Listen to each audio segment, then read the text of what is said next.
আসসালামু আলাইকুম রহমতুল্লাহি আবরাকাতু। প্রিয় বন্ধুরা, আশা করছি সকলেই ভালো আছেন।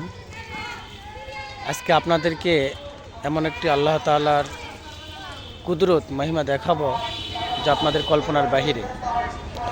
সত্যিই এটা একমাত্র আল্লাহ তাআলাই পারে, দুনিয়ার কারো দ্বারা এটা সম্ভব না। যা আপনারা দেখলেই বুঝতে পারবেন যে আল্লাহ পাকের কি অপরিসীম কি এক জিনিস। এই যে দেখেন, এটা হচ্ছে আমাদের মাদ্রাসা, আর মাদ্রাসার পাশে মসজিদ, আর এই পাশেই এই জিনিসটি রয়েছে।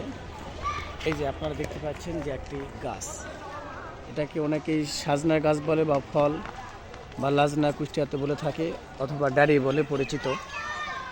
তো এখানে দেখেন একটাও গাছের পাতা নেই, একটা গাছ জুড়ে একটা পাতাও আপনি খুঁজে পাবেন না। অথচ আল্লাহ পাকের কি নিয়ামত, এখানে ফল ধরে ধরে রয়েছে। আলহামদুলিল্লাহ, আলহামদুলিল্লাহ। এখানে যে আরও একটি গাছ রয়েছে, এখানেও একই অবস্থা, কোনো প্রকার পাতা নেই, ফল ধরে রয়েছে।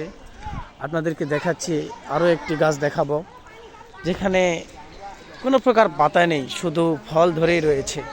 এটা আল্লাহ পাকের পক্ষ থেকেই সম্ভব। আলহামদুলিল্লাহ। এই যে দেখেন কত বড় একটি ডাল, কোনো একটা পাতা নেই, অথচ ফল ধরে রয়েছে। আলহামদুলিল্লাহ, সুম্মা আলহামদুলিল্লাহ। এখানে অনেক প্রকার ফল রয়েছে, অনেক কিছু। আলহামদুলিল্লাহ। যাই হোক, যদি ভিডিওটি ভালো লাগে থাকে অবশ্যই আপনারা শেয়ার দিবেন, অন্যজনকে দেখার সুযোগ করে দিবেন, আর কেমন লাগলো অবশ্যই জানাবেন। ভালো থাকবেন। আসসালামু আলাইকুম রহমতুল্লাহি ওয়া বারাকাতুহু।